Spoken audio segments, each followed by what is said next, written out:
भूत भुवंत भोलेनाथ का माता पार्वती जी से विवाह संपन्न हुआ और मैं तुम्हारे लिए जो मनु महाराज के दो पुत्र हैं जिनका नाम है प्रियव्रत और महाराज उत्तानपाद।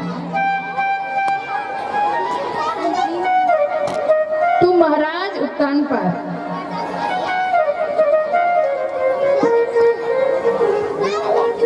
दो रानियां हैं, एक का नाम है सुरुचि, दूसरी का नाम है सुनीति। सुरुचि बनी हुई रुचि को बिगाड़ती है और सुनीति नीति को बनाती है। आज जो हमारे पास है, अब कहने को अगर हम अपने भाव से देखें तो हमारे पास दो मन है, तो एक को हम सुनीति और दूसरे को हम सुरुचि बोल सकते हैं। अब दोनों के बीच में छोटा सा मस्तक जो अपना प्रभाव नहीं डाल सकता, क्योंकि सुनीति महारानी नीति को बनाती है, तो इतने में सुरुचि महारानी जो बनी बनाई हुई है उस अपनी रुचि से उसको बिगाड़ देती है। बड़ी रानी के माता सुनीति के यहाँ एक बालक है जिनका नाम है ध्रुव। जब ध्रुव की माता को राज्य से निकाला गया छोटी रानी के कहने से, तो माता की गर्भ में ही था, माँ गर्भ से थी और माँ को निकाल दिया। माँ ने परम कुटिया बनाई और माता के यहाँ जब संत महात्मा काशी से हरिद्वार की ओर जा रहे तो माता ने कहा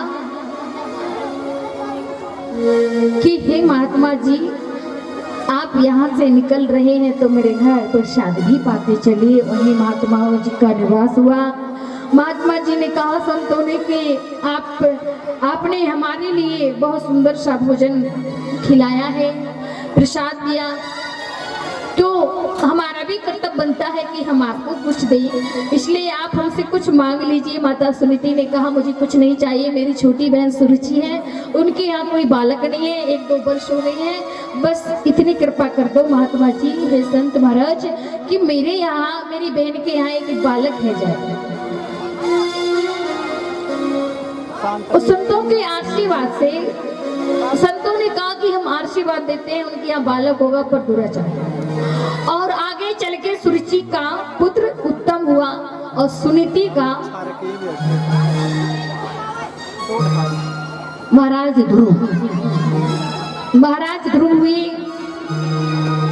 महाराज ध्रुव जब एक बार अपनी पिता के पास खेलते खेलते आ रहे तो उत्तम को छोटी रानी लिए हैं और ध्रुव महाराज खेलते हुए जब चलते आए तो अपने पिता की गोदी में बैठ गए और जैसे ही देखा कि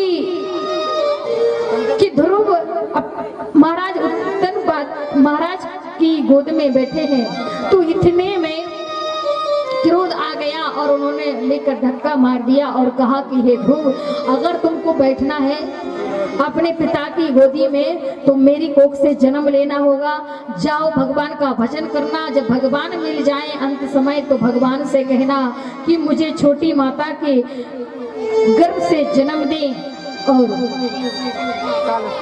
तभी तुम बैठ सकते हो अपने पिता की गोदी में। और रोते हुए माँ अपनी माँ के पास गए और माँ से कहा कि माँ, मुझे छोटी रानी ने छोटी माता ने मुझे बहुत बुरे बोला, कहा है तुमको भी बहुत कुछ कहा है माँ, और कहा कि अगर तुम्हें पिता की गोदी में बैठना है तो जाओ और भगवान का भजन करना, जब भगवान मिल जाए तो कहना कि मुझे छोटी माता की गर्भ से जन्म दे तभी आप बैठ पाएंगे। ऐसा बोला है माँ, मुझे बहुत दुख हुआ पर मैं छोटी माता को ईंट का जवाब पत्थर से दूंगा। नाना प्रकार से उनको बोला और जैसे ही माता ने कहा कि हे पुत्र, अगर तुम्हें माँ ने कहा है कि अगर तुमसे बोला है कि तुम्हारे लिए भगवान को भजन करो और तब तुम्हारे लिए पिता की गोद मिलेगी, तो ये सत्य कहा।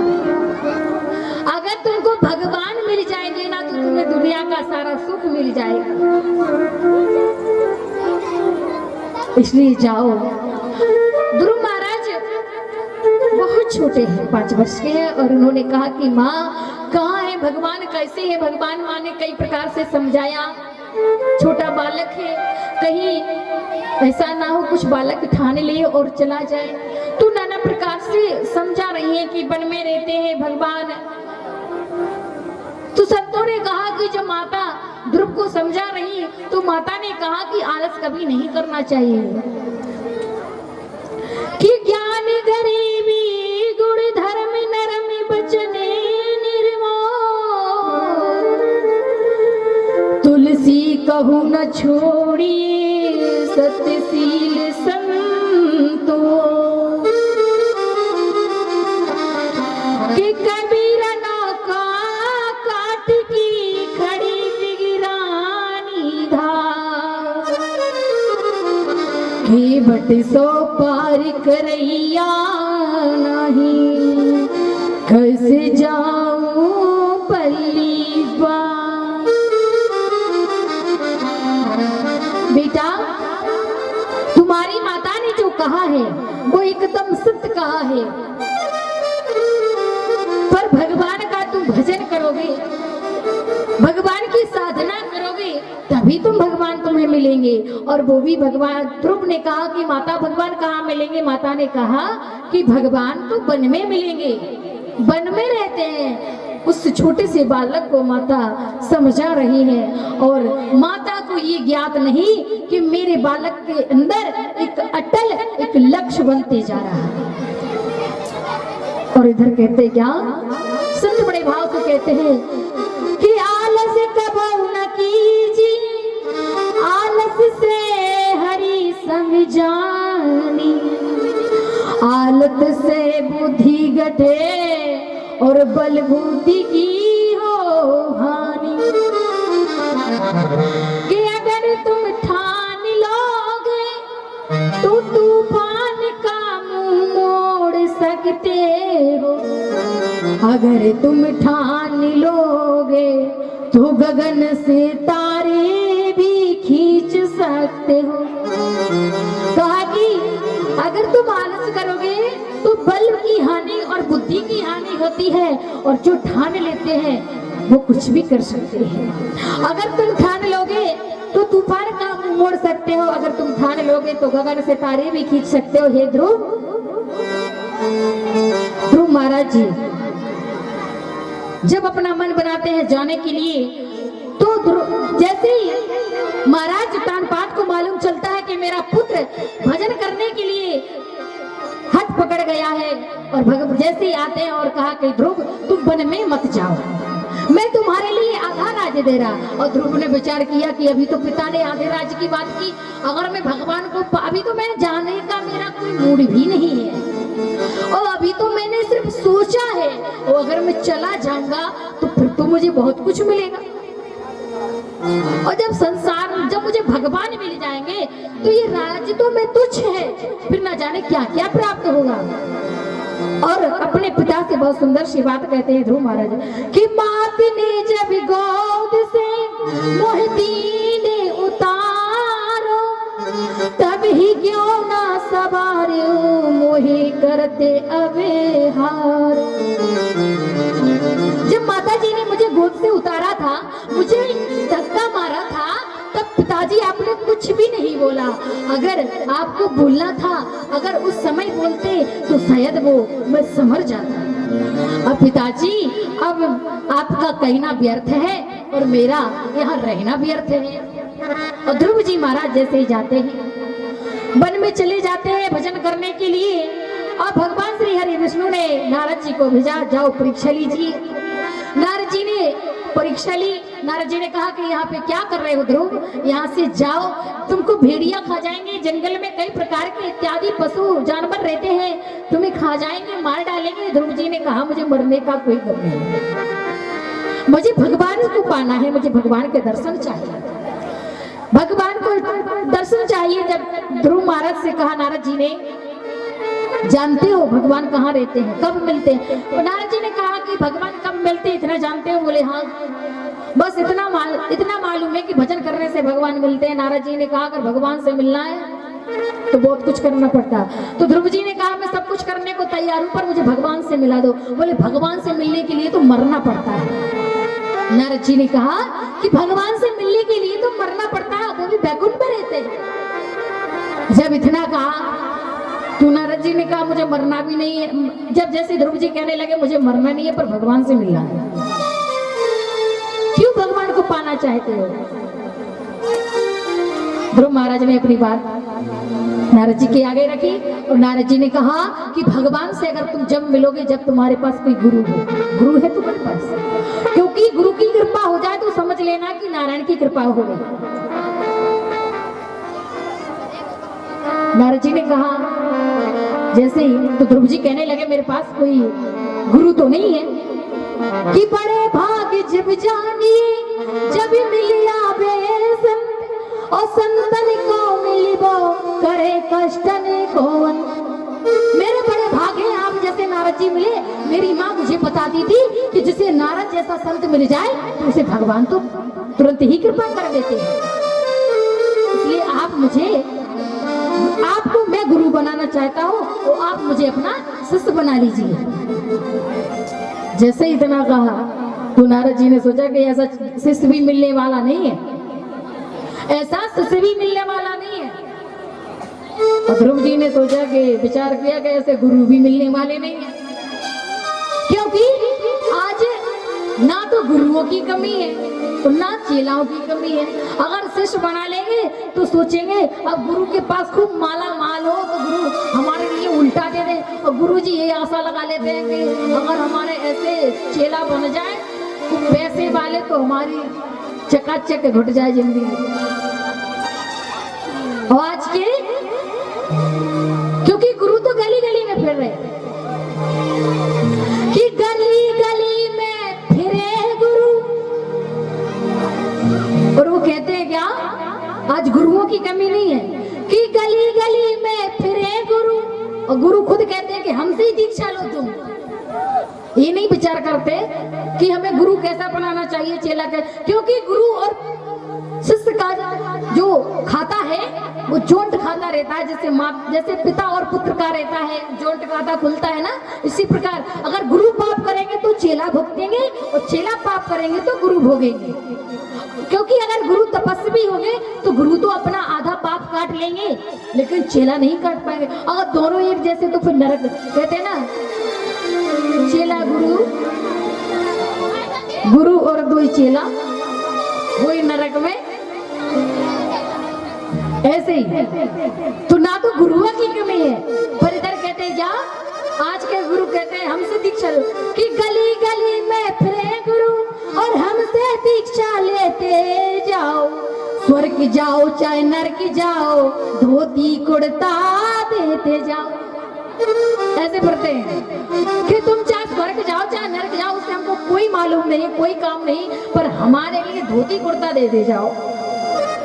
पर चेला कहते हैं कि महाराज हम गुरु से उल्टी आशा लगाते हैं कि हमको गुरु तगड़ा मिलना चाहिए जो उल्टा सहारा हमको दे। अब एक बार की बात है, समय कम है लेकिन फिर भी आपको बता ही देती हूँ जब आ ही गई है तो। एक बार की बात, एक संत जी को गुरु बनाया और वो संत जी थे ज्यादा दूर के नहीं, पास के थे, एक ही गांव के थे, चेला और गुरु। अब जैसे ही उन्होंने गुरु दीक्षा ली तो चेला की जब शादी नहीं हुई तो कोई दिक्कत नहीं, और शादी हो गई तो गुरु जी रोज आ जाए सुबह सुबह और चाय पिए, नाश्ता करें, भोजन पाए। एक दिन चल गया, 2 दिन चल गया, 3 दिन चल गया, 4 दिन चल गया। और चेला की पत्नी ने कहा, गुरु के चेला की पत्नी ने कहा कि स्वामी एक बात बताइए, आपके गुरुदेव रोज रोज आ जाते हैं? तो चेला ने कहा कि मेरे गुरुजी पास में रहते हैं ना, इसलिए यही तो मार्ग है निकलने का, वहीं पड़ता मेरा दरवाजा घर का, तो वो आ जाते। उन्होंने कहा कि रोज रोज आ जाते हैं, मैं तो बड़ी परेशान रह जाती हूँ उनकी सेवा समारी करने में, मैं ऐसे कब तक करूंगी, ऐसे गुरु मुझको ना चाहिए। उन्होंने कहा अब बनाए तो गुरु है, अब मना कर नहीं सकते। तो चेला की पत्नी ने कहा कि स्वामी अगर बुरा ना लगे तो मेरे पास एक बहुत सुंदर एक उपाय है। बोले क्या है? बोले मना नहीं करना पड़ेगा और ना गुरु को बुरा लगेगा। बोले ये भी ठीक है, तो बताइए। बोले जब गुरुजी आए तो हम रोने लगेंगे और आप हमसे झगड़ने लगना, पर जोड़ जोड़ से डंडा मत मारियो, आराम से देना।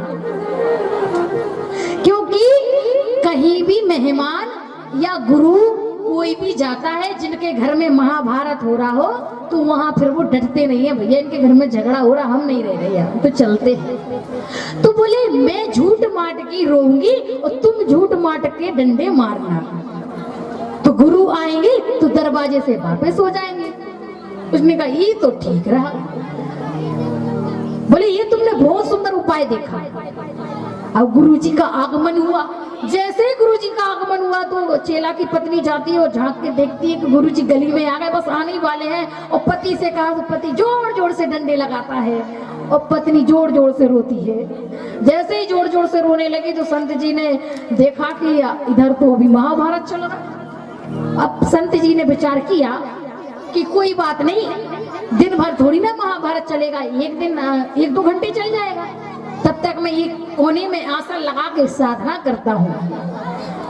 अब चेला 15 तो गुरु 30। अब इधर डंडे, गुरुजी कुछ देर तक खड़े रहे और चेला जोर जोर से डंडे लगाए और पत्नी जोर जोर से रोए, हाय दैया मर गई। जोर जोर से जैसे रोने लगी तो गुरुजी ने विचार किया कि मैं बैठ जाऊंगा, अभी तो एक कोने में साधना कर लूं, तब तक इनका महाभारत बंद हो जाएगा तो बस फिर चला जाऊंगा। गुरुजी कोने में बैठ गए। जैसे ही पत्नी ने झांक झांक के देखा कि अभी खड़े हैं, फिर देखा तो गुरुजी नहीं मिले, तो कहने लगी अरे रहने तो दो। और बस फिर कहने लगी गुरुजी तो चले गए। बोले गए? अरे बोले चले गए। बोले तूने ये बहुत अच्छा उपाय बताया। तो पत्नी कह रही काय तुमने हमें कितो मारो पर हम रोए नहीं। पत्नी बोली काय तुमने हमें कितनो मारो पर हम रोए नहीं। जब तक गुरुजी ने कहा कि काय तुमने हमें कितनो भगावो चाहो पर हम भागे नहीं। तुमने हमें कितनो भगावो चाहो पर हम भागे नहीं। तू ऐसे भी गुरु मत बनाओ कि हमारे सर पे बोझ हो जाए। ना तो गुरुओं की कमी है ना चेलाओं की कमी है।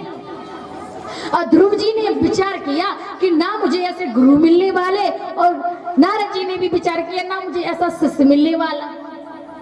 और यही समझ के उन्होंने गुरु मंत्र दे दिया, माला दे दी और कंठी पहना दी। और जब गुरु मंत्र दिया ओम नमो भगवते वासुदेवाय, जैसे ही ओम नमो भगवते वासुदेवाय का मंत्र दिया और माला दी कि तुम अब माला करना, और नियम बताया। जब नियम बताया कहा जाओ वृंदावन में तीनों काल भगवान वहां रहते हैं, वास करते हैं, और स्नान करना तीनों काल सुबह शाम दोपहर, और भगवान का भजन करना। और जैसे ही ध्रुव महाराज जाते हैं तो सबसे प्रथम पहले भजन करते हैं और कुछ समय तक भजन करते करते भोजन पाया, फिर भोजन छोड़ा, फिर फलाहार पाई, फलाहार छोड़ने के बाद फिर जल ग्रहण किया, जल ग्रहण करने के बाद फिर वनस्पति पत्ते खाए, वनस्पति पत्तों के बाद उनको भी छोड़ा। फिर अंत समय ध्रुव ने अपनी सांसों को रोक लिया तो भगवान को फिर आना ही पड़ा। जब मंत्रों की ध्वनि भोले भगवान श्री हरि विष्णु के कानों में झंझकारने लगी और भगवान को लगा कि ध्रुव महाराज अब साधना कर रहे थे। तो साधना करते करते ध्रुव महाराज ने एक पांव से खड़े होकर और सांस रोक ली और साधना करते रहे। तो जो अंगूठा है पांव का वह जमीन में भी निगर गया। और भगवान अंत समय सांसों को रोका, और जैसे ही सांसों को रोका तो भगवान श्री हरि विष्णु को आना ही पड़ा। इंद्र शासन डगमगाने लगा, जीव जंतुओं की सांसें रुक गई और जैसे ही इंद्र को डर लगा तो भोले विष्णु भगवान के पास पहुंचा। क्यों? क्योंकि विष्णु भगवान के पास क्यों पहुंचे? क्योंकि सबसे पहले यहाँ पर अगर मृत्यु लोक में अगर कोई भी साधना करता है तो इंद्र को सबसे ज्यादा डर लगता है। ऐसा नहीं हो जैसे कि शिवराज सिंह की जगह कोई कुर्सी और दूसरा छीन ले, ये डर लगता है जैसे कमलनाथ की छीन ली, ऐसा ही डर लगता है। ऐसा ना हो इंद्र को लगता है कि मेरी कुर्सी मुझसे कोई शेर नहीं आ जाए वो छीन ले जाए, इससे पहले वो छल करने लगते हैं। और वो भगवान विष्णु के पास पहुंचे। भगवान विष्णु ने कहा कि डरने की कोई बात नहीं, ये तो मेरे भक्त के प्रभाव से तुम्हारा सिंहासन डगमगा रहा है। सारे जीव जंतुओं की सांसें रुक गई। अंत समय भगवान श्री हरि विष्णु को आना पड़ा। भगवान श्री हरि विष्णु जैसे ही आते हैं तो मानो करोड़ों सूर्य का समान प्रकाश छा गया। और जैसे ही आए और कहा कि हे ध्रुव, और ध्रुव जी महाराज का आगमन हुआ। और ध्रुव जी महाराज के जैसे ही नेत्र खुले तो ध्रुव जी महाराज नाना प्रकार की स्तुतियों से वंदना करना चाहते हैं, पर उनके लिए कोई ज्ञान नहीं है, कुछ जानते नहीं है, इसलिए उस नेत्र सजल हो गए और देखते ही जा रहे। भगवान विष्णु को लगा कि मेरा भक्त मेरी साधना करना, मेरी वंदना करना चाहता है, पर इसके अंदर कोई ज्ञान नहीं है। भगवान ने अपना कपोल दिव्य शंख ध्रुव के गाल से लगाया और सारा ब्रह्म ज्ञान जाग गया। जैसे ही सारा ब्रह्म ज्ञान जागा, ध्रुव नाना प्रकार से स्तुति गाने लगे, भगवान की वंदना करने लगे। जैसे ही भगवान की वंदना करने लगे और ध्रुव जी महाराज के से कहा कि हे ध्रुव मांगो, क्या मांगना चाहते हो? ध्रुव ने कहा मुझे कुछ नहीं चाहिए, बस जो अभिलाषा थी, जिस प्रकार जो मैं मांगने आया था, अब वो मुझे कुछ नहीं चाहिए। आपके दर्शन मात्र करने से मेरी कोई भी इच्छा नहीं है। भगवान ने कहा हे ध्रुव जाओ, तुम 31,000 वर्ष राज करोगे। और जैसे ध्रुव महाराज अपने राज को वापस आते हैं, इधर जैसे राज को आते हैं तो उन्होंने बहुत समय तक राज किया। राज करने के बाद यक्ष, अलकापुरी के जो यक्ष थे, यक्षों ने उत्तम को मार दिया। ध्रुव महाराज को गुस्सा आई। ध्रुव महाराज ने जैसे अस्त्र शस्त्र उठा के मारना चाहा, मनु अपने दादा मनु के कहने से दादा मनु ने रोक दिया कि वो दुष्ट दुराचारी था, इसलिए उन्होंने मार दिया। उसने भी कई यक्षों की जान ले ली थी तो उनको यक्षों ने उसको मार दिया। अगर तुम यक्ष अगर उसका बदला लेगो तो ना जाने तुम कितना पाप चढ़ा लोगे, इसलिए तुम यक्षों को मत मारो। और ध्रुव महाराज यही समझ के और कुछ समय तक राज किया। और जैसे ही आए और चल दिया भजन करने को, वन में गए। माता सुनीति की याद आई तो वन से वापस आ गए। माता सुनीति की जैसे याद आई, इधर यमराज के दूत माता सुनीति को लेके जा रहे थे।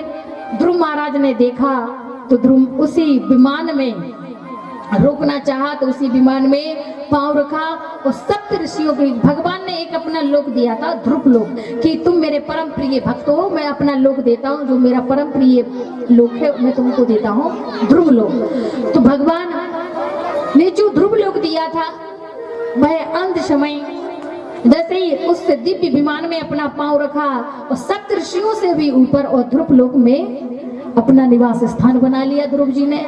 ऐसे ध्रुव जी की कथा तो बहुत लंबी है पर समय बहुत कम है, इसलिए ध्रुव महाराज आगे चल के ध्रुव महाराज के जो पुत्र हैं उत्तम और उत्तम के जो ध्रुव और उत्तम दोनों भाई हैं और ध्रुव के पुत्र अलग अलग के अंग अंग के बेन बेन के पृथु महाराज और पृथु के जो पृथु महाराज से जो साक्षात लक्ष्मी रूपा जो अर्चे है, जो साक्षात लक्ष्मी रूपा है, जो अर्ची नाम के उनका विवाह पृथु महाराज से हुआ। और पृथु महाराज से अग्निहोत्र हुए, अग्निहोत्र से हविरदान, हविरदान से प्राचीन भाई और प्राचीन वंश से आगे चल के ऐसे वंश चलता गया। श्री सुखदेव जी महाराज कहते हैं कि आइए प्रिय व्रत का जो वंश है वो मैं आपको सुनाता हूँ। और जैसे प्रिय व्रत की बात कही कि महाराज उत्तानपाद के बड़े भाई थे प्रिय व्रत, जिनका बहुत आगे तक वंश चला और उनसे एक नहीं नाना प्रकार के आगे चल के उसी में अग्निहोत्र का चरित्र और उन्हीं के वंश में नाभग और नाभग के ऋषिकदेव भगवान को, जो ऋषिकदेव भगवान को सबसे ज्यादा प्रेम करते हैं, अपने राजा होने के बाद भी अपने हाथ से भगवान को भोजन खिलाते हैं और राजा होने के बाद अपने हाथ से चक्की से आटा पीसते हैं। जब चक्की से आटा पीस रहे थे तब जब जैसे ऋषिकदेव भगवान को बहुत, ऋषिकदेव जी को बहुत पसीना आ रहा था तो भगवान पंखा चलाने लगे। जैसे ही मुड़ के देखा कि ठंडी ठंडी हवा आ रही है तो कहा कि हे प्रभु आप मुझे हवा कर रहे हैं। भगवान ने कहा तुम मुझे चक्की चला सकते हो तो मैं तुम्हें हवा नहीं कर सकता क्या? एक बार दुर्वासा ऋषि का आगमन हुआ, एकादशी का व्रत था और जैसे एकादशी का व्रत निकला और द्वादशी का व्रत, जैसे द्वादशी आई, द्वादशी का आगमन हुआ तो भोजन का समय हुआ। दुर्वासा ऋषि से कहा कि आइए महाराज आप हमारे पास भोजन, आप हमारे कक्ष में आए और हमारे महल में और हमारे साथ भोजन ग्रहण करें।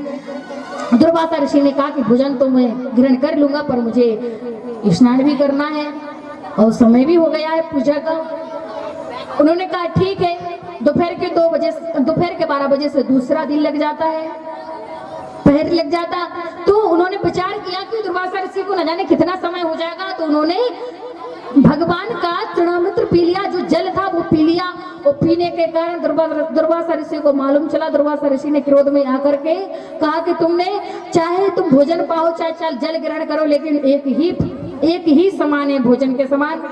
तो मैं तुमको, जैसे क्रोध में आकर के दुर्वासा ऋषि ने एक अपने तपोबल से एक डाकनी को प्रकट किया और वह डाकनी चित्रा नाम की जैसे ऋषिदेव के पास पीछे पीछे भागने लगी। जब भागने लगी तो भगवान के शरण में गए और भगवान को मालूम चला कि मेरे भक्त को इसने ऐसी डाकनी उत्पन्न की है जिससे उनको खा जाएगी। तो भगवान ने अपना सुदर्शन चक्र छोड़ दिया और 1 वर्ष तक दुर्वासा ऋषि को वो सुदर्शन चक्र घुमाते रहा, भटकाते रहा, दौड़ाते रहा और धीरे धीरे फिर अंत समय 1 वर्ष के बाद विष्णु भोलेनाथ के पास गए। भोलेनाथ ने कहा कि मैं तो कुछ नहीं कर सकता। विष्णु ब्रह्मा के पास गए। ब्रह्मा जी ने कहा मैं भी कुछ नहीं कर सकता। विष्णु के पास गए, कहा ब्रह्मा जी ने कि विष्णु के भक्त हैं वो, आप जाइए वही बचा सकते हैं। विष्णु के पास गए। विष्णु ने भगवान से कहा कि मुझे बचाएं और जैसे ही कहा तो विष्णु भगवान ने कहा कि देखिए मेरी तो कोई गलती नहीं है, पर और आपने जिसके साथ गलती की है आप वहीं जाएं। बोले कहाँ? बोले आप मेरे भक्त से ही क्षमा मांगेंगे तभी कुछ होगा, और नहीं मैं तो भक्त का याद हूँ, मैं कुछ नहीं कर सकता। 1 वर्ष के बाद जैसे ही आते हैं और जैसे ही वो आए तो उन्होंने कहा कि मुझे क्षमा कर दीजिए, मुझसे बहुत बड़ी गलती हो गई है।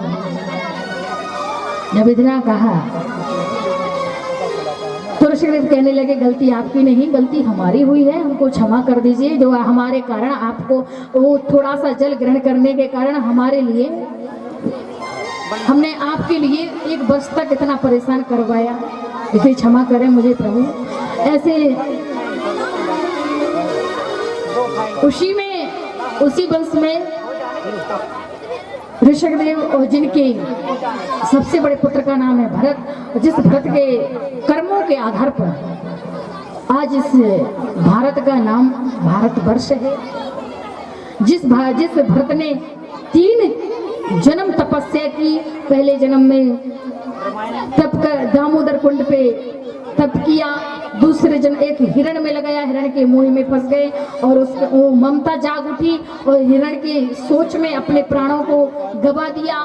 दूसरे जन्म में हिरण बने और ना कभी झुंड में जाते थे हिरणों के में, कुछ नहीं, बस भगवान का भजन करते रहते थे। धीरे धीरे उस दूसरे शरीर को त्याग कर और अगले जन्म में महाराज जड़भरत हुए।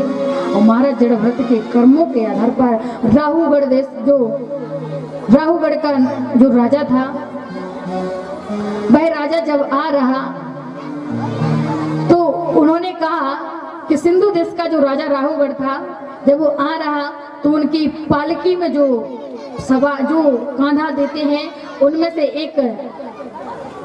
एक ने थोड़ा कष्ट होने लगा, तो उन्होंने कहा कि ठीक है, अगर दूसरा कोई मिल जाए तो उसको आप ले लेना, उसके कांधे पे मेरी इस पालकी को रख देना।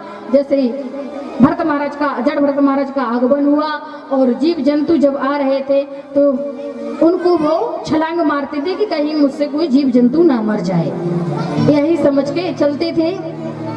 जैसे ही देखा राहुगढ़ के राजा ने कि यह भरत आ रहे हैं, कि यह कोई भी पुरुष हो, जो भी हो, उसको आप कांधा दे, उसको आप पालकी रख देना उसके कांधे पे।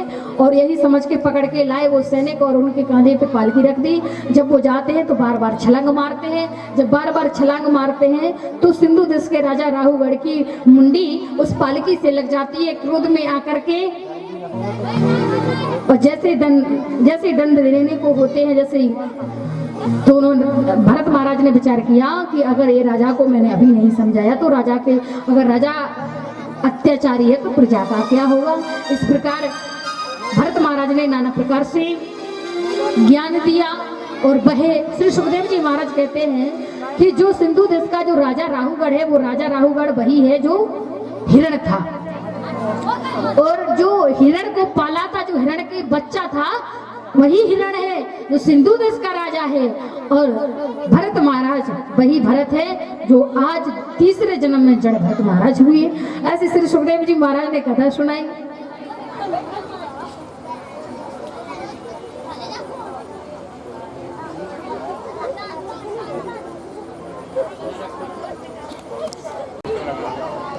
भूत भुवंत भोलेनाथ का माता पार्वती जी से विवाह संपन्न हुआ। और मैं तुम्हारे लिए जो मनु महाराज के दो पुत्र हैं, जिनका नाम है प्रियव्रत और महाराज उत्तानपाद, तो महाराज उत्तानपाद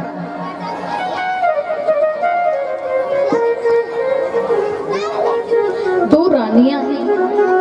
एक का नाम है सुरुचि, दूसरी का नाम है सुनीति। सुरुचि बनी हुई रुचि को बिगाड़ती है और सुनीति नीति को बनाती है।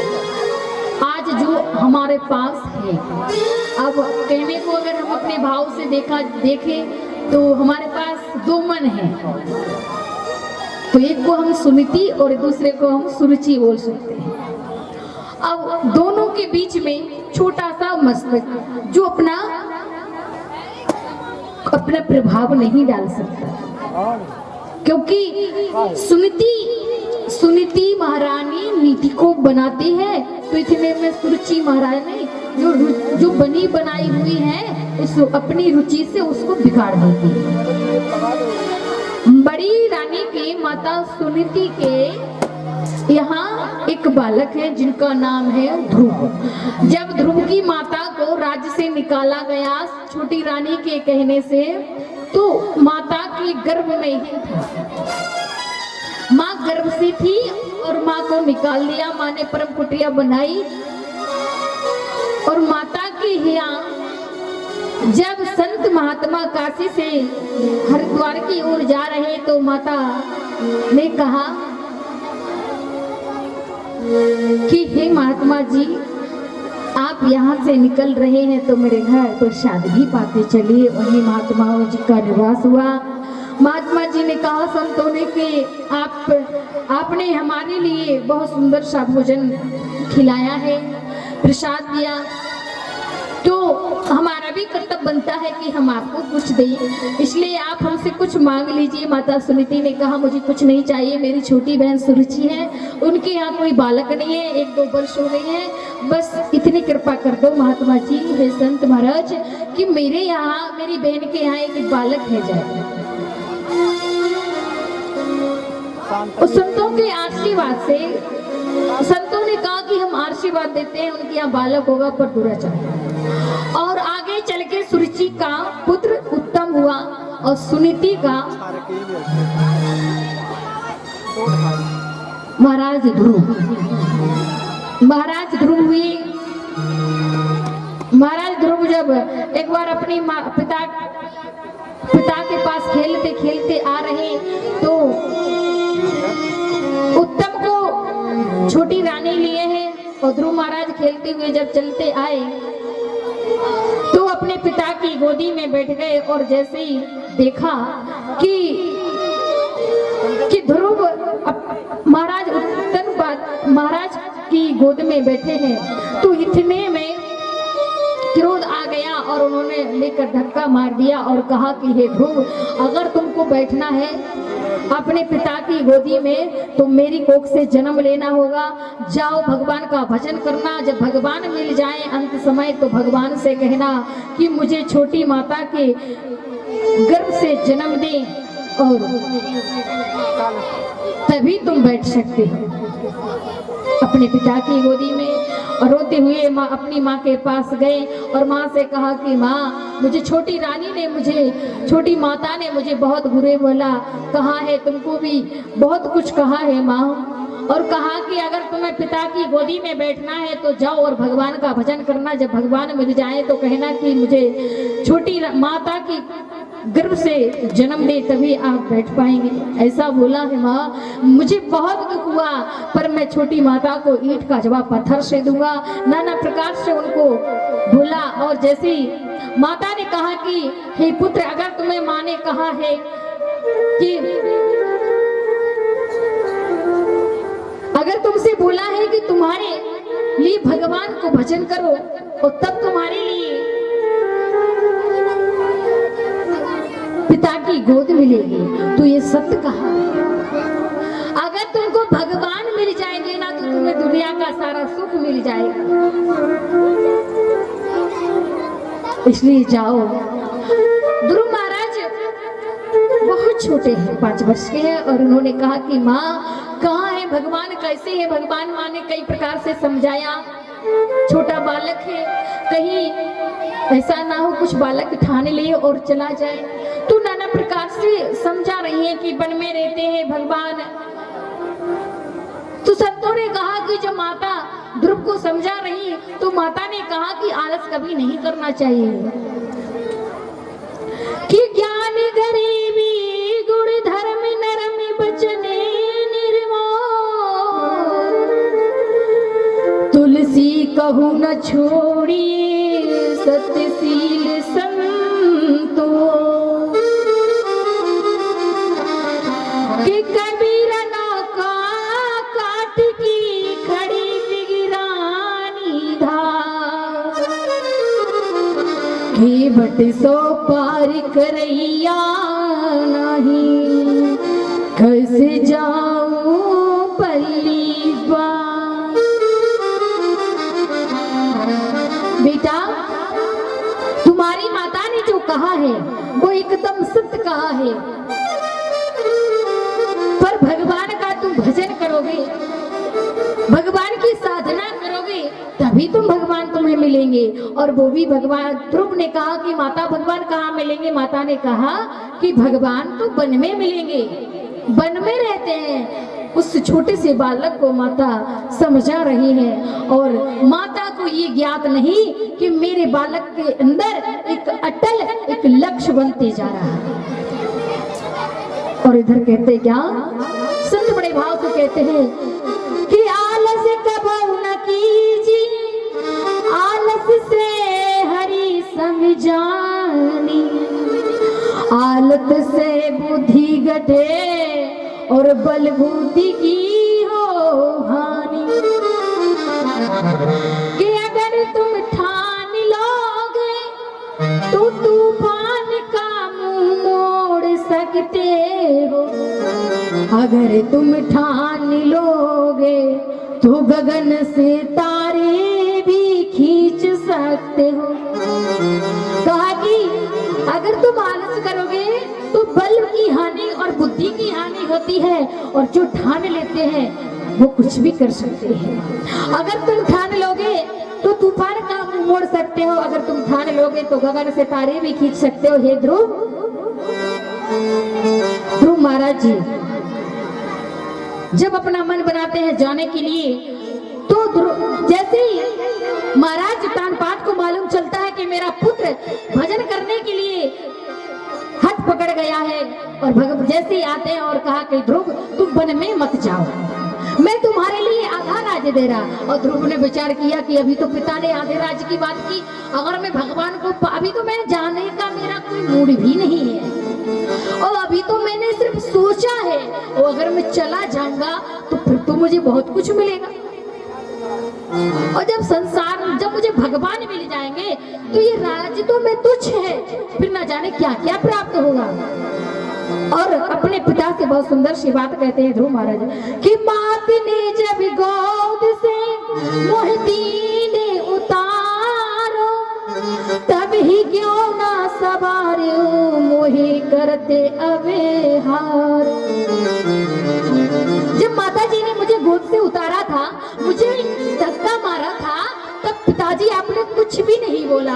अगर आपको बोलना था, अगर उस समय बोलते तो शायद वो मैं समझ जाता। अब पिताजी अब आपका कहना व्यर्थ है और मेरा यहाँ रहना व्यर्थ है। और ध्रुव जी महाराज जैसे ही जाते हैं वन में चले जाते हैं भजन करने के लिए, और भगवान श्री हरि विष्णु ने नारद जी को भेजा, जाओ परीक्षा लीजिए। नारद जी ने परीक्षा ली। नारद जी ने कहा कि यहाँ पे क्या कर रहे हो ध्रुव, यहाँ से जाओ, तुमको भेड़िया खा जाएंगे, जंगल में कई प्रकार के इत्यादि पशु जानवर रहते हैं, तुम्हें खा जाएंगे, मार डालेंगे। ध्रुव जी ने कहा मुझे मरने का कोई गम नहीं है, मुझे भगवान को पाना है, मुझे भगवान के दर्शन चाहिए, भगवान को दर्शन चाहिए। जब ध्रुव महाराज से कहा नारद जी ने, जानते हो भगवान कहाँ रहते हैं, कब मिलते हैं? तो नारद जी ने कहा कि भगवान कब मिलते हैं इतना जानते हो? बोले हाँ, बस इतना मालूम है कि भजन करने से भगवान मिलते हैं। नारद जी ने कहा अगर भगवान से मिलना है तो बहुत कुछ करना पड़ता। तो ध्रुव जी ने कहा मैं सब कुछ करने को तैयार हूँ, पर मुझे भगवान से मिला दो। बोले भगवान से मिलने के लिए तो मरना पड़ता है।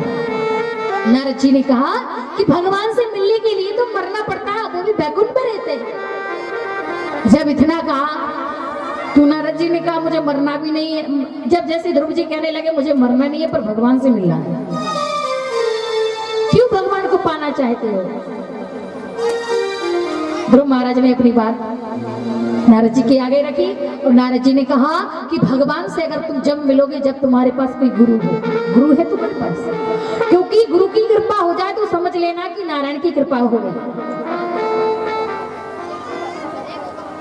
नारद जी ने कहा जैसे ही, तो ध्रुव जी कहने लगे मेरे पास कोई गुरु तो नहीं है कि बड़े भाग्य जब जानिए जब मिलिया बेसन और संतन को मिलिबो करे कष्टन कोवन। मेरे बड़े भाग्य आप जैसे नारद जी मिले। मेरी माँ मुझे बताती थी कि जिसे नारद जैसा संत मिल जाए तो उसे भगवान तो तुरंत ही कृपा कर देते हैं। इसलिए आपको मैं गुरु बनाना चाहता हूँ तो आप मुझे अपना शिष्य बना लीजिए। जैसे इतना कहा तो नारद जी ने सोचा कि ऐसा शिष्य भी मिलने वाला नहीं है, ऐसा शिष्य भी मिलने वाला नहीं है। और ध्रुव जी ने सोचा कि विचार किया कि ऐसे गुरु भी मिलने वाले नहीं है, क्योंकि आज ना तो गुरुओं की कमी है तो ना चेलाओं की कमी है। अगर शिष्य बना लेंगे तो सोचेंगे अब गुरु के पास खूब माला माल हो तो गुरु हमारे लिए उल्टा दे दे, और गुरु जी ये आशा लगा लेते हैं कि अगर हमारे ऐसे चेला बन जाए तो पैसे वाले तो हमारी चकाचक घुट जाए जिंदगी। और आज के क्योंकि गुरु तो गली गली में फिर रहे कि गली गली में फिरे गुरु, और वो कहते हैं क्या आज गुरुओं की कमी नहीं है कि गली गली में फिरे गुरु, और गुरु खुद कहते हैं कि हमसे ही दीक्षा लो तुम। ये नहीं विचार करते कि हमें गुरु कैसा बनाना चाहिए, चेला कैसा, क्योंकि गुरु और शिष्य का जो खाता है वो जोंट खाता रहता है, जैसे माँ, जैसे पिता और पुत्र का रहता है, जोंट खाता खुलता है ना, इसी प्रकार अगर गुरु पाप करेंगे तो चेला भुगतेंगे और चेला पाप करेंगे तो गुरु भोगेंगे। क्योंकि अगर गुरु तपस्वी होंगे तो गुरु तो अपना आधा पाप काट लेंगे, लेकिन चेला नहीं काट पाएंगे। अगर दोनों एक जैसे तो फिर नरक, कहते हैं ना, चेला गुरु,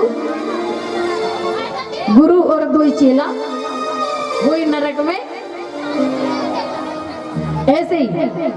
तो ना तो गुरुओं की कमी है, पर इधर कहते हैं क्या, आज के गुरु कहते हैं हमसे दीक्षा लो, कि गली गली में फिरे गुरु और हमसे दीक्षा लेते जाओ, स्वर्ग जाओ चाहे नरक जाओ, धोती कुर्ता देते जाओ।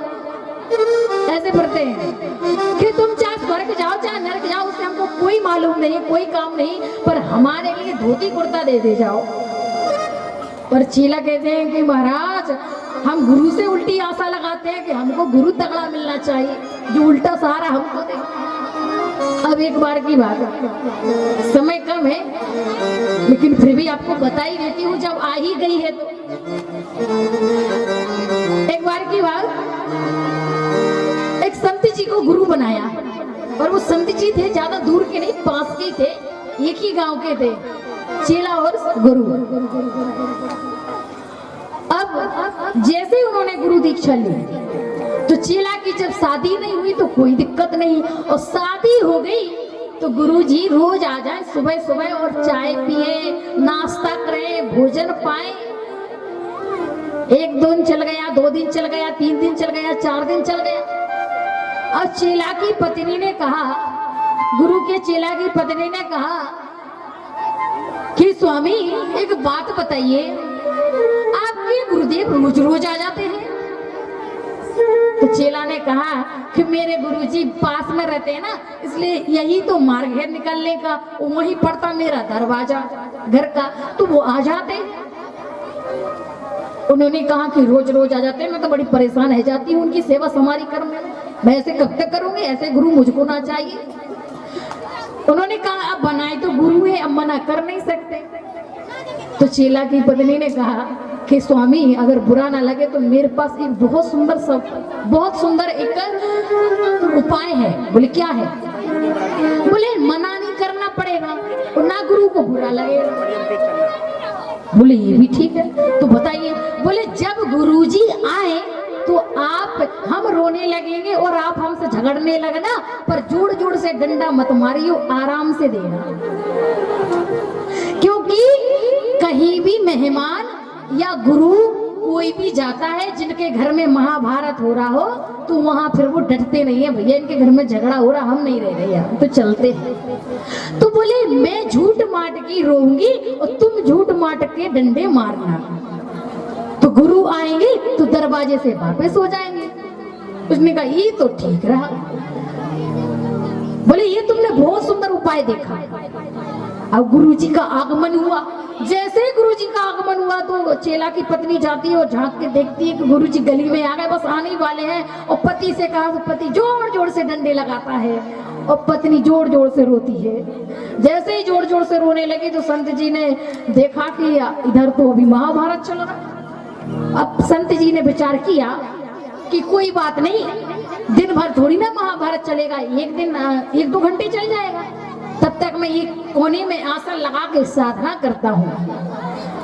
अब चेला 15 तो गुरु 30। अब इधर डंडे, गुरुजी कुछ देर तक खड़े रहे और चेला जोर जोर से डंडे लगाए और पत्नी जोर जोर से रोए, हाय दैया मर गई। जोर जोर से जैसे ही रोने लगी तो गुरुजी ने विचार किया कि मैं बैठ जाऊंगा अभी तो एक कोने में साधना कर लूं, तब तक इनका महाभारत बंद हो जाएगा तो बस फिर चला जाऊंगा। गुरुजी कोने में बैठ गए। जैसे ही पत्नी ने झांक झांक के देखा कि अभी खड़े हैं, फिर देखा तो गुरुजी नहीं मिले तो कहने लगी अरे रहने तो दो। और बस फिर कहने लगी गुरुजी तो चले गए। बोले गए? अरे बोले चले गए। बोले तूने ये बहुत अच्छा उपाय बताया। तो पत्नी कह रही काय तुमने हमें कितो मारो पर हम रोए नहीं। पत्नी बोली काय तुमने हमें कितनों मारो पर हम रोए नहीं। जब तक गुरुजी ने कहा कि काय तुमने हमें कितनों भगावो चाहो पर हम भागे नहीं। तुमने हमें कितनों भगावो चाहो पर हम भागे नहीं। तो ऐसे भी गुरु मत बनाओ कि हमारे सर पे बोझ हो जाए। ना तो गुरुओं की कमी है ना चेलाओं की कमी है। और ध्रुव जी ने विचार किया कि ना मुझे ऐसे गुरु मिलने वाले, और नारद जी ने भी विचार किया ना मुझे ऐसा शिष्य मिलने वाला। और यही समझ के उन्होंने गुरु मंत्र दे दिया, माला दे दी और कंठी पहना दी। और जब गुरु मंत्र दिया ओम नमो भगवते वासुदेवाय, जैसे ही ओम नमो भगवते वासुदेवाय का मंत्र दिया और माला दी कि तुम अब माला करना, और नियम बताया। जब नियम बताया कहा जाओ वृंदावन में तीनों काल भगवान वहां रहते हैं, वास करते हैं, और स्नान करना तीनों काल सुबह शाम दोपहर, और भगवान का भजन करना।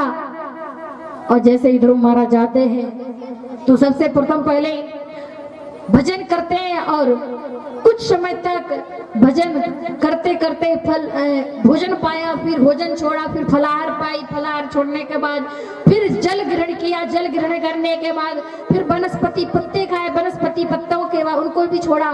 फिर अंत समय ध्रुव ने अपनी सांसों को रोक लिया तो भगवान को फिर आना ही पड़ा। जब मंत्रों की ध्वनि भोले भगवान श्री हरि विष्णु के कानों में झंझकारने लगी, और भगवान को लगा कि ध्रुव महाराज अब साधना कर रहे थे। तो साधना करते करते ध्रुव महाराज ने एक पांव से खड़े होकर और सांसें रोक ली और साधना करते रहे। तो जो अंगूठा है पांव का, वह जमीन में भी निगर गया। और भगवान अंत समय सांसों को रोका, और जैसे ही सांसों को रोका तो भगवान श्री हरि विष्णु को आना ही पड़ा। इंद्र शासन डगमगाने लगा, जीव जंतुओं की सांसें रुक गई, और जैसे ही इंद्र को डर लगा तो भोले विष्णु भगवान के पास पहुंचा। क्यों? क्योंकि विष्णु भगवान के पास क्यों पहुंचे? क्योंकि सबसे पहले यहाँ पर अगर मृत्यु लोक में अगर कोई भी साधना करता है तो इंद्र को सबसे ज्यादा डर लगता है। ऐसा नहीं हो जैसे कि शिवराज सिंह की जगह कोई कुर्सी और दूसरा छीन ले, ये डर लगता है। जैसे कमलनाथ की छीन ली, ऐसा ही डर लगता है।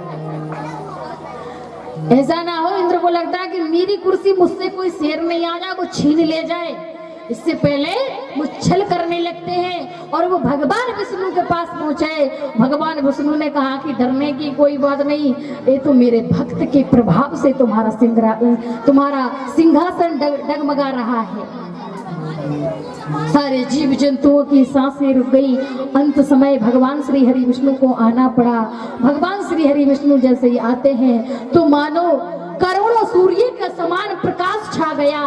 और जैसे ही आए और कहा कि हे ध्रुव, और ध्रुव जी महाराज का आगमन हुआ।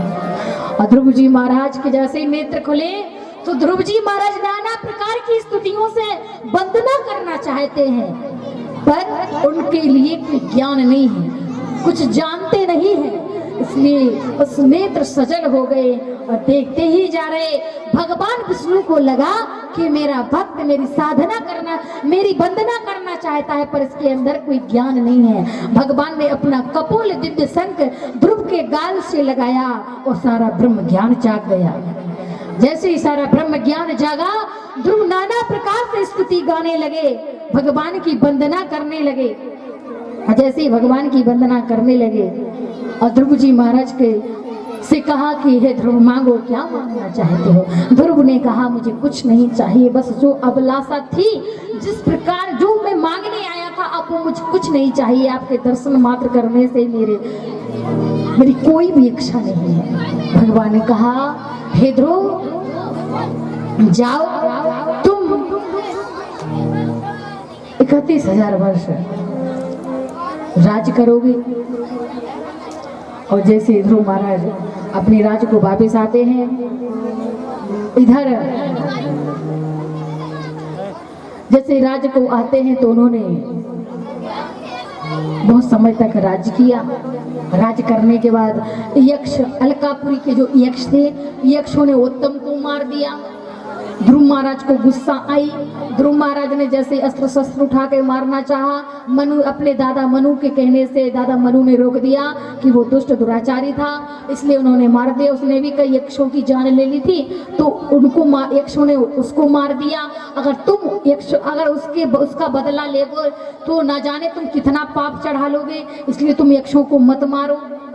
और ध्रुव महाराज यही समझ के और कुछ समय तक राज किया और जैसे ही आए और चल दिया भजन करने को, वन में गए। माता सुनीति की याद आई तो वन से वापस आ गए।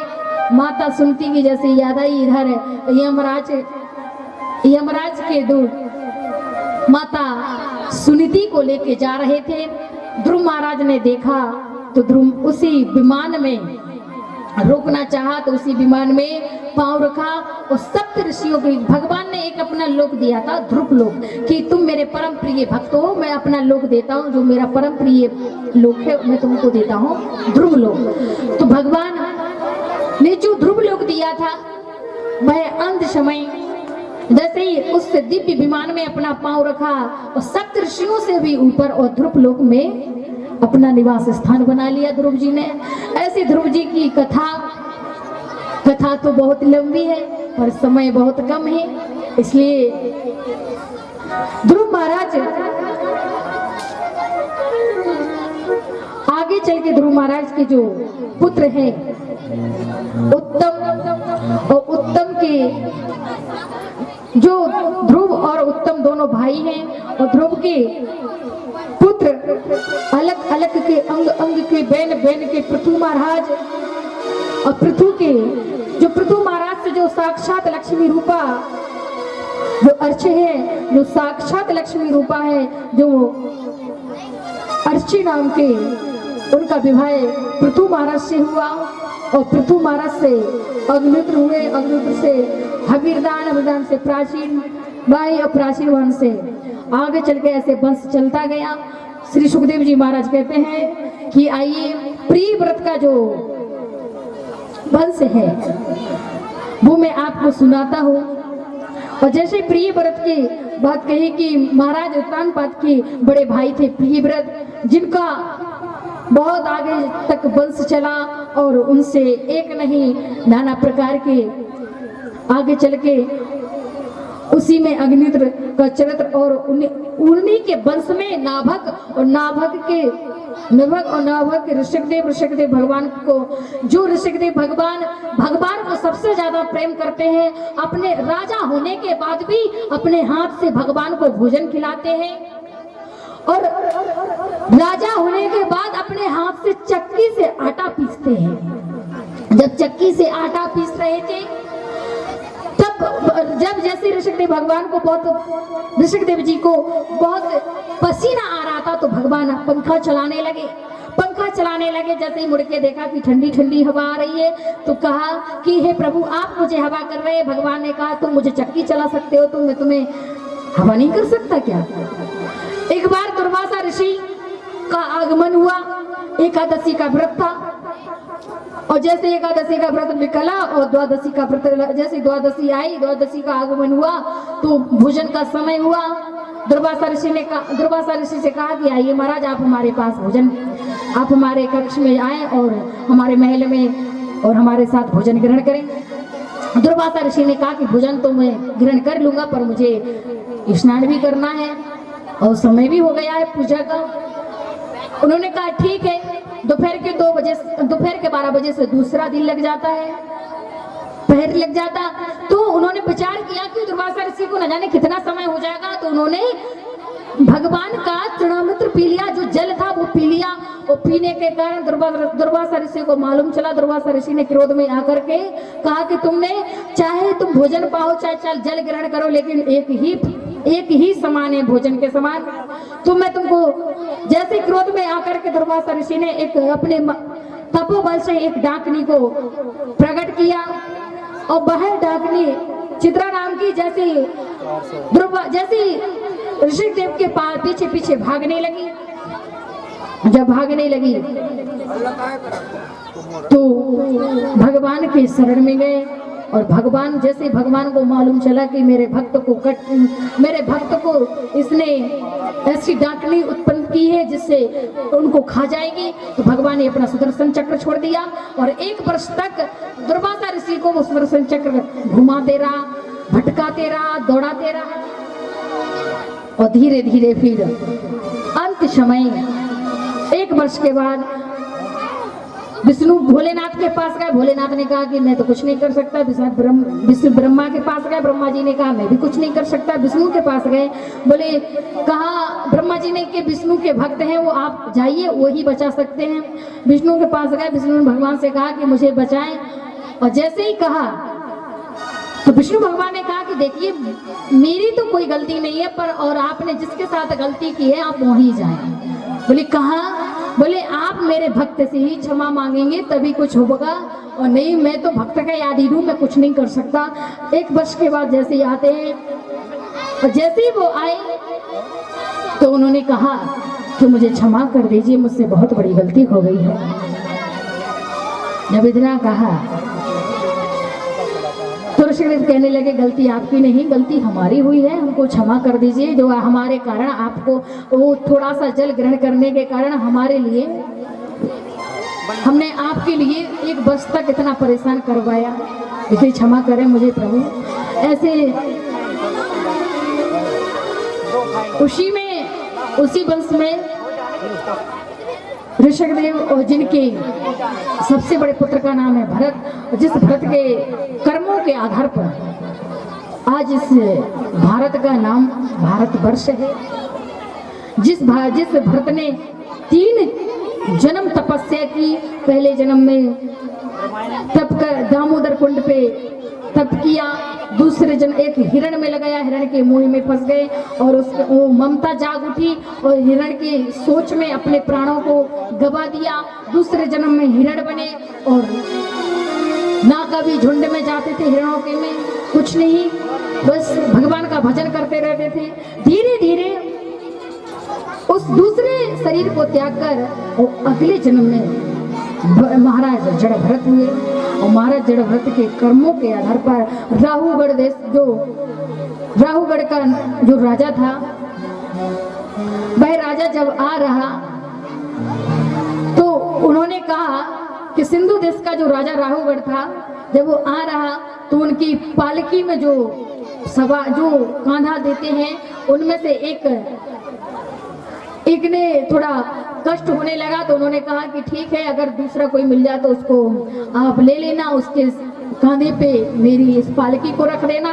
जैसे जड़ भरत महाराज का आगमन हुआ और जीव जंतु जब आ रहे थे तो उनको वो छलांग मारते थे कि कहीं मुझसे कोई जीव जंतु ना मर जाए, यही समझ के चलते थे। जैसे ही देखा राहुगढ़ के राजा ने कि यह भरत आ रहे हैं, कि यह कोई भी पुरुष हो जो भी हो उसको आप पालकी रख देना उसके कांधे पे, और यही समझ के पकड़ के लाए वो सैनिक और उनके कांधे पे पालकी रख दी।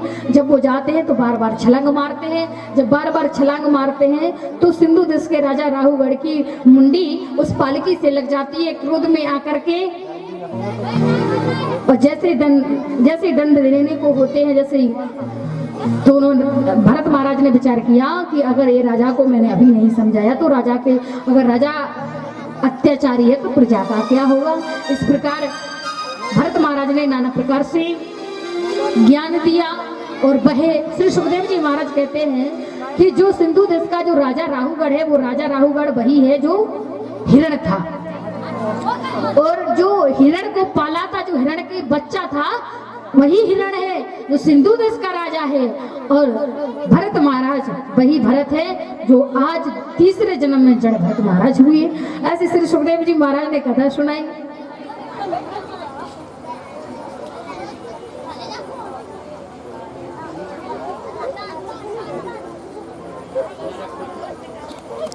नाथ को कथा सुनाई